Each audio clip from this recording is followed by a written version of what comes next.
નમસ્કાર મિત્રો, તો કાલે આપણે ઓવરઓલ ઇન્ટ્રોડક્શન જોયું હતું કે કયા યુનિટમાં શું આવે છે, શા માટે આપણે ઇલેક્ટ્રોનિક્સના અલગ અલગ ચેપ્ટર ભણવાના છે, એમાં શું આવે છે અને એનું ભવિષ્યમાં કેવી જરૂર પડે છે. તો ઓવરઓલ ઇન્ટ્રોડક્શનની કાલે વાત કરી હતી. તો આજે આપણે પહેલા યુનિટથી સ્ટાર્ટ કરીએ કે પહેલા યુનિટમાં શું આવે છે. તો વન બાય વન ટોપિક લેશું અને થ્રોટ યુનિટ આપણે બને ત્યાં સુધી ઓનલાઈન એક પણ વિડીયો મિસ કર્યા વગર ધ્યાન રાખશું. ઓકે, તો સ્ટાર્ટ કરીએ. Chapter 1 multi state transistor amplifier. The performance of single state transistor amplifier has already discussed previously. That means કે આપણે આગળ SY માં તો સિંગલ સ્ટેટ ટ્રાન્ઝિસ્ટર એમ્પ્લીફાયર આપણે જોઈ ગયા કે કઈ રીતે single state transistor amplifier work કરે છે, તે પછી એના યુઝ શું છે વગેરે. તો હવે આપણે તો એના માટે આગળ વિચારીએ કે voltage amplifier or power gain or frequency response obtained with single stage of amplification usually not sufficient to meet need of either composite electronic circuit or load device. That means કે જો આપણે સિંગલ સ્ટેટ ટ્રાન્ઝિસ્ટર એમ્પ્લીફાયરનો use કરીએ અને એનું amplification તરીકે આપણે use કરવું હશે તો સિંગલ સ્ટેજ ટ્રાન્ઝિસ્ટર એમ્પ્લીફાયર નહીં ચાલે. તો એના માટે વોલ્ટેજ એમ્પ્લિફિકેશન નહીં મળે, પ્રોપર પાવર ગેઇન નહીં મળે અને પ્રોપર ફ્રીક્વન્સી રિસ્પોન્સ પણ નહીં મળે. તો એટલા માટે આપણે મલ્ટી સ્ટેજ ટ્રાન્ઝિસ્ટર એમ્પ્લીફાયરનો યુઝ કરવાની જરૂર પડે છે. તો કયા કમ્પોનન્ટ છે કે સિંગલ સ્ટેજમાં વપરાય છે. તો ફોર એક્ઝામ્પલ આપેલું છે કે as a speaker represent the heavy load. Speaker represent the heavy load in the audio amplifier system. So જ્યારે આપણે સ્પીકરને કનેક્ટ કરીએ છીએ ત્યારે એ હેવી લોડ તરીકે બિહેવ કરશે. એટલા માટે જો તમે સિંગલ સ્ટેજ ટ્રાન્ઝિસ્ટર એમ્પ્લીફાયર તમે યુઝ કરશો તો એ નહીં ચાલે. તો હવે આપણે જોઈએ કે મલ્ટી સ્ટેજ એમ્પ્લીફાયર એટલે શું. તો જોઈએ કે amplifier that produce voltage, current or power gain throughout the use of two or more stages are called multi-stage amplifier. તો જેમ આપણે એક સ્ટેજનો ઉપયોગ કરી અને સિંગલ સ્ટેજ ટ્રાન્ઝિસ્ટર એમ્પ્લીફાયર બનાવ્યું હતું તો એવા જ સ્ટેજ તો જેનાથી આપણે વોલ્ટેજ અથવા તો કરંટ અથવા તો પાવર ગેઇન કરાવી શકીએ. તો એક જ સિંગલ સ્ટેજને એક પછી એક ગોઠવીએ અને જે બનશે એને આપણે મલ્ટી સ્ટેજ એમ્પ્લીફાયર કહીએ છીએ.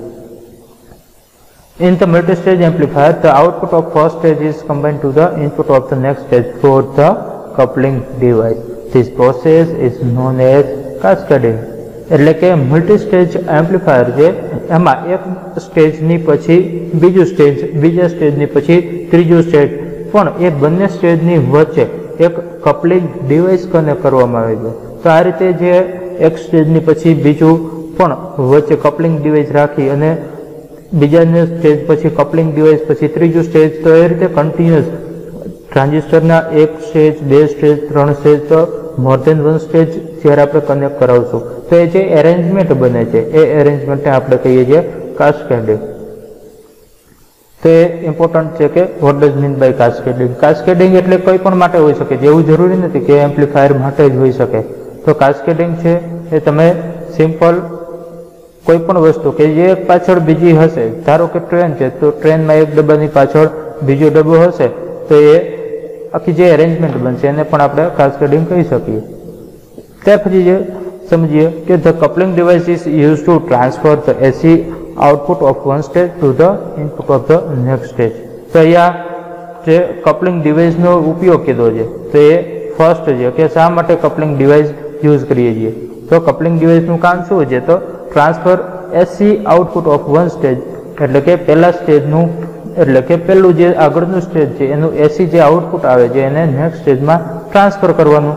એન્ડ સેકન્ડ થિંગ એનું બીજું શું કામ છે, તો એ બીજું કામ છે એ આપણે જોઈએ તો block the DC to pass from one stage to the next stage. That means isolate the DC condition. એટલે કે જે પહેલા સ્ટેજમાંથી એટલે કે પ્રીવિયસ સ્ટેજમાંથી જે ડીસી આવે છે જે અનવોન્ટેડ છે, જેની જરૂર નથી, તો એવા ડીસીને બ્લોક કરવાનું કામ કરશે. એટલે કે એક પછીના એક, ધારો કે પહેલું સ્ટેજ, બીજું સ્ટેજ, ત્રીજું સ્ટેજ, 3 સ્ટેજ છે, તો પહેલાની ઇફેક્ટ બીજા સ્ટેજમાં નહીં આવવા દઈએ, બીજાની ઇફેક્ટ ત્રીજામાં નહીં આવવા દઈએ, અને એ જ રીતે ત્રીજાની ઇફેક્ટ પહેલા ઉપર નહીં આવે. મતલબ કે અરસપરસ એકબીજાની ઇફેક્ટ એકબીજામાં ન થવા દેવાનું કામ કરશે. તો એ રીતે જે કપલિંગ ડિવાઇસ છે એ કપલિંગ ડિવાઇસનું કામ છે એકબીજા સ્ટેજનું એકબીજામાં જે ઇન્ટરફેરન્સ થાય છે, દખલગીરી થાય છે, એ દખલગીરી ઓછી કરવાનું અથવા તો દૂર કરવાનું. The basic 3 methods of coupling are RC coupling, transformer coupling and direct coupling. એટલે કે જે કપલિંગ કરવાની મેથડ છે એના આધારે એના 3 ભાગ પાડવામાં આવ્યા છે. પહેલો ભાગ એટલે કે પહેલી મેથડ છે RC કપલિંગ મેથડ, ત્યાર પછી બીજી મેથડ છે ટ્રાન્સફોર્મર કપલિંગ મેથડ અને ત્રીજી મેથડ છે ડાયરેક્ટ કપલિંગ મેથડ. તો આ 3 મેથડનો યુઝ કરી અને તમે કોઈ પણ રીતે કપલિંગ કરાવી શકો છો. તો આજે આરસી કપલિંગ મેથડ છે એ પણ આપણે ડિટેલમાં જોઈશું. ત્યાર પછી ટ્રાન્સફોર્મર કપલિંગ મેથડ છે તો ટ્રાન્સફોર્મર કપલિંગ મેથડ એ પણ આપણે ડિટેલમાં જોઈશું. અને than after direct coupling method છે એ પણ આપણે ડિટેલમાં જોઈશું. તો આ 3 કપલિંગ મેથડ છે, 3 કપલિંગ મેથડ આગળ જતા એ યુઝફુલ છે અને એ પણ તમે ડિટેલમાં આગળ જોશો.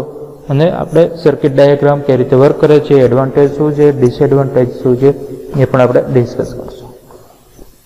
હવે આગળ જોઈએ તો ટ્રાન્ઝિસ્ટરને યુઝ કરી અને બનાવવાનું છે તો કઈ મેથડથી ટ્રાન્ઝિસ્ટર કનેક્ટ કરવાનું છે. તો ટ્રાન્ઝિસ્ટરની કન્ફિગ્યુરેશન આપને ખબર છે કે કોમન ઇમિટર હોઈ શકે છે, કોમન બેઝ મેથડ હોઈ શકે છે અથવા તો કોમન કલેક્ટર કન્ફિગ્યુરેશનમાં આપણે ટ્રાન્ઝિસ્ટરને કનેક્ટ કરાવીએ છીએ. તો એ 3 મેથડમાં આપણે કઈ મેથડ લઈએ છીએ અને શા માટે લઈએ છીએ તો એ જોઈએ આપણે. The most suitable method, the most suitable transistor configuration for cascading is CE configuration. પરંતુ જે આપણે મોસ્ટલી યુઝ કરીએ છીએ એ CE કન્ફિગ્યુરેશનમાં જ યુઝ કરીએ છીએ because the voltage gain of CE amplifier is greater than the unity. એટલે કે યુનિટીથી જે વોલ્ટેજ ગેઇન મળે છે આપને વધારે મળે છે તો greater than the unity. So we can use CE configuration. While CC configuration has voltage gain less than unity and the voltage gain of CB configuration using cascading is also less than unity. That means કે CB અથવા તો CC configuration માં જો તમે use કરશો ટ્રાન્ઝિસ્ટરને તો એમાં જે ગેઇન મળે છે એ ગેઇન યુનિટીથી ઓછો મળે છે. So we can use CE configuration. But however for input stage CC or CB configuration may be required for proper impedance matching at the cost of voltage or current gain. मतलब કે voltage gain કે current gain ન મળવા છતાં પણ આપણે ઇનપુટમાં આપણે પ્રોપર ઇમ્પિડન્સ મેચિંગ કરાવવા માટે સીસી કન્ફિગ્યુરેશન અથવા તો સીબી કન્ફિગ્યુરેશનમાં પણ જોડવાની જરૂર પડે છે. તો એ રીતે આપણે generally between first and last stage આપણે જે વચ્ચેના સ્ટેજ છે એમાં આપણે સીઈ કન્ફિગ્યુરેશનનો જે ઉપયોગ કરશું પણ ફર્સ્ટ અથવા તો લાસ્ટ સ્ટેજ માટે આપણે સીસી અથવા તો સીબી કન્ફિગ્યુરેશન યુઝ કરીએ છીએ બીકોઝ ઓફ ઇમ્પિડન્સ મેચિંગ. ભલે એમાં વોલ્ટેજ ગેઇન કે કરંટ ગેઇન ન મળે પણ આપણે ઇમ્પિડન્સ મેચિંગ તો મળે જ છે. તો ઇમ્પિડન્સ મેચિંગ કરવા માટે આપણે સીસી અથવા તો સીબી કન્ફિગ્યુરેશન આપણે શરૂઆતમાં ઉપયોગ કરીએ છીએ. નેક્સ્ટ છે મલ્ટી સ્ટેજ એમ્પ્લીફાયર. તો મલ્ટી સ્ટેજ એમ્પ્લીફાયર આપણે વાત કરી કે મલ્ટી સ્ટેજ એમ્પ્લીફાયરની જરૂર પડે છે. તો હવે મલ્ટી સ્ટેજ એમ્પ્લીફાયર કઈ રીતે બનાવવામાં આવે છે તો એ આપણે જોઈએ કે multi stage amplifier can be represent by a block diagram as shown in figure. તો બિલો ફિગર તમે જે જોવો છો તો એ ફિગરમાં તમે જોઈ શકો છો કે મલ્ટી સ્ટેજ એમ્પ્લીફાયર તમને ઇન્ડિકેટ કરેલું છે કે અહીંયા A1 છે તો એક એમ્પ્લીફાયર છે A1, ત્યાર પછી અહીંયા સેકન્ડ A2 આપેલું છે બરાબર, ત્યાર પછી થર્ડ છે. તો અહીંયા એ રીતે કન્ટિન્યુઅસ કરી અને ક્યાં સુધી તો AN એટલે કે N એમ્પ્લીફાયર જોડાયેલા છે અને અહીંયાથી ઇનપુટ સિગ્નલ તમે એપ્લાય કરેલું છે. તો ઇનપુટ સિગ્નલ જ્યારે આગળ જશે તો ત્યારે પ્લસ એન્ડ માઇનસ ઉપર આગળ જશે. ફર્સ્ટ સ્ટેજમાં ઇનપુટ આવે છે, ત્યાર પછી ફર્સ્ટ સ્ટેજનું આઉટપુટ જે છે એને આપણે V1 કહીએ છીએ. V1 જે આવે છે એ સેકન્ડમાં ઇનપુટમાં જશે, સેકન્ડનું આઉટપુટ એને આપણે V2 કીધું છે, થર્ડમાં જશે એન સો તો જે લાસ્ટ આઉટપુટ છે Vn-1 એટલે કે જે આગળનું સ્ટેજ છે છેલ્લેથી આગળનું એનું આઉટપુટ છે છેલ્લા સ્ટેજમાં જશે અને એનો ગેઇન એ n થશે અને આઉટપુટમાં Vn વોલ્ટેજ આપશે. અને છેલ્લે જે આપણે સ્પીકર કે વગેરે જે સિસ્ટમ રાખેલી છે એને RL એટલે કે લોડ કહીએ છીએ તો લોડ રેઝિસ્ટન્સમાં એ જશે અને ફાઇનલી આઉટપુટ વોલ્ટેજ મળશે. તો આ રીતે સ્ટેજ હોય છે. તો થોડુંક વાંચીએ, ડિસ્ક્રિપ્શન જોઈએ. It is to be noted that the output of first stage makes the input for the second stage and the output of second stage makes the input for the third stage and so on. એટલે કે પહેલા સ્ટેજનું output છે બીજા માટે input બનશે, બીજાનું output ત્રીજા માટે ઇનપુટ બનશે, ત્રીજાનું આઉટપુટ ચોથા માટે. એ જ રીતે છેલ્લાથી આગળનું સ્ટેજ છે એનું જે આઉટપુટ છે એ છેલ્લા સ્ટેજ માટે ઇનપુટ બનશે. The signal voltage Vs is applied to the input of the first stage and the final output V output is available to the out terminal of the last stage. તો input signal જે આવે છે Vin આપણે ઇનપુટમાં આપેલું છે અને એટલે લાસ્ટ ફાઇનલ V આઉટપુટ છે એ તમને આઉટપુટ જગ્યાએ મળશે.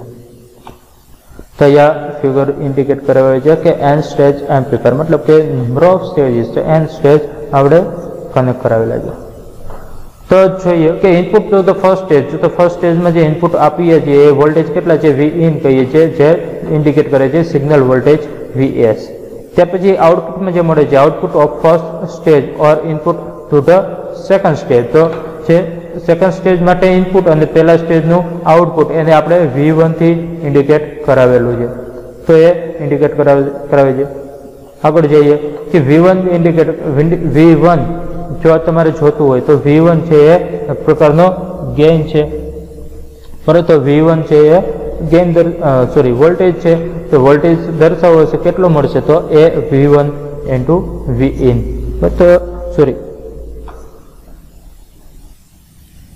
તો V1 equals to AV1 Vin મતલબ કે where AV1 is the voltage gain of the first stage મતલબ કે આગળના સ્ટેજનો વોલ્ટેજ ગેઇન છે અને V ઇનપુટ કે ઇનપુટ સિગ્નલ છે. Output of second stage or input to the third stage એ આપણે કહીશું V2 થી ઇન્ડિકેટ કરાવીએ છીએ. તો V2 કેટલો મળશે તો V2 equals to AV2 into V1 મતલબ કે AV2 શું છે તો AV2 is the voltage gain of the second stage એટલે કે સેકન્ડ જે સ્ટેજ હશે એમાંથી આઉટપુટ કેટલો આવે છે ગેઇન થશે બરાબર. ઈચ એન્ડ એવરી સ્ટેજમાં ગેઇન થશે તો ગેઇન કેટલો થાય છે તો જે સ્ટેજ હશે એમાં આપણે ગેઇનને A થી ઇન્ડિકેટ કરીએ છીએ તો AV2 જેટલો ગેઇન થશે. Similarly the output of the nth stage પરંતુ nth સ્ટેજ માટેનું આઉટપુટ કેટલો હશે તો V output equals to Vn equals to AVn into Vn-1 એટલે કે n સ્ટેજનો વોલ્ટેજ ગેઇન તો એને આપણે ઇન્ડિકેટ કરાવીએ છીએ AVn થી અને આગળના સ્ટેજનો જે વોલ્ટેજ છે તો Vn-1 થી ઇન્ડિકેટ કરાવીએ છીએ where AV1 is the voltage gain of the last stage એટલે કે nth સ્ટેજનો. Overall voltage gain of the amplifier is given as તો ઓવરઓલ જે ગેઇન થશે કે જે એમ્પ્લીફાયરનો એ કઈ રીતે કહી શકીએ તો એને આપણે A થી ઇન્ડિકેટ કરાવી છે તો A equals to V output by Vs that means input voltage તો આઉટપુટ બાય Vs થી ઇન્ડિકેટ કરી શકીએ. તો લખેલું છે કે visualizing the multistage amplifier is a single amplifier with the input voltage Vs and the output voltage V output એટલે કે એ રીતે વિઝ્યુલાઇઝ કરવાનું છે કે મલ્ટીસ્ટેજ એમ્પ્લીફાયર છે એનો આઉટપુટ વોલ્ટેજ V આઉટપુટ છે અને ઇનપુટ છે Vs થી ઇન્ડિકેટ કરાવેલી છે. તો ઓવરઓલ ગેઇન આપણે આ રીતે મળે છે. તેના માટેની કેલ્ક્યુલેશન ઇન્ડિકેટ કરાવેલી છે કે ગેઇન ઇક્વલ્સ ટુ આપણે કોઈ પણ ગેઇનનું ઇક્વેશન છે તો આપણે કહીએ છીએ કે આઉટપુટ બાય ઇનપુટ તો V1 ડિવાઇડેડ બાય Vs બરાબર. તો આ ફર્સ્ટ સ્ટેજ માટેનો ગેઇન છે બરાબર. તો ફર્સ્ટ સ્ટેજના ગેઇનનું ઇક્વેશન આપેલું છે તો અહીંયા ફર્સ્ટ સ્ટેજ માટે બનશે. ત્યાર પછી સેકન્ડ સ્ટેજ માટે વિચારીએ તો સેકન્ડ સ્ટેજનું તમારું આઉટપુટ તો V2 બાય V1 થી ઇન્ડિકેટ કરીએ. એ જ રીતે ત્રીજા સ્ટેજ માટે જો લખવું હશે તો V3 બાય V2 થી ઇન્ડિકેટ કરાવીએ છીએ બરાબર. તો એનસો આગળ જઈએ તો લાસ્ટ સ્ટેજ માટે બરાબર લાસ્ટથી આગળનું સ્ટેજ હશે બરાબર. તો એના માટે Vn-1 ડિવાઇડેડ બાય Vn-2 થી ઇન્ડિકેટ કરાવી છે એન્ડ એટ લાસ્ટ સ્ટેજ છેલ્લા સ્ટેજ માટે જો આપણે જોઈએ તો Vn ડિવાઇડેડ બાય Vn-1. તો આ રીતે નંબર ઓફ સ્ટેજીસ કનેક્ટ થશે ત્યારે બધા જ એકબીજાના મલ્ટિપ્લિકેશનમાં આવી જશે તો ફાઇનલી આપણે જે ગેઇન મળે છે. તો અહીંયા તમે જોતા જશો તો V2 કેન્સલ થઈ જશે. એ જ રીતે વચ્ચેની જે બધી જ ટર્મ છે Vn-1 Vn-2 કેન્સલ થઈ જશે. એ જ રીતે Vn-2 Vn-2 કેન્સલ થશે.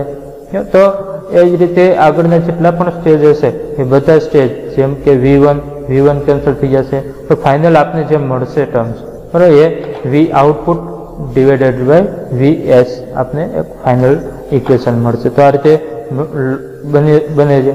તો એ પણ આપણે ઇન્ડિકેટ કરીએ કે voltage gain A equals to A V1 એટલે કે ફર્સ્ટ સ્ટેજનો gain, V2 equals to A V2 equals to second stage gain, A V3 is third stage gain and a Vn-1 last to second stage gain and a Vn is last stage gain. That means the gain of multi-stage is equal to the product of gain of individual stages. એટલે કે એક જે stage છે બધા સ્ટેજનો જો product કરવામાં આવે તો એ ફાઇનલ આપને ગેઇન મળશે. It is to be mentioned here that in practice total gain A is less than AV2 multiply AV2 a V1 multiply a V2 multiply a V3 multiply up to a Vn-1 into a Vn. તો એનો મતલબ થશે કે જે total gain છે બરાબર આખે જે સિસ્ટમ બનશે બરાબર મલ્ટી સ્ટેજ જે એમ્પ્લીફાયર બનશે એ મલ્ટી સ્ટેજ એમ્પ્લીફાયરનો ટોટલ ગેઇન છે એને આપણે એથી ઇન્ડિકેટ કરવી છે. તો એ ટોટલ ગેઇન એ બધા ઇન્ડિવિજ્યુઅલ સ્ટેજથી એ ઓછો હશે less than the total multiplicative gain due to the loading effect of the following stage. તો શા માટે it is most important કે due to loading effect. કે તો એ સુધી રાખીએ, આગળ મળીએ કાલે મળીએ નેક્સ્ટ લેક્ચરમાં. Thank you.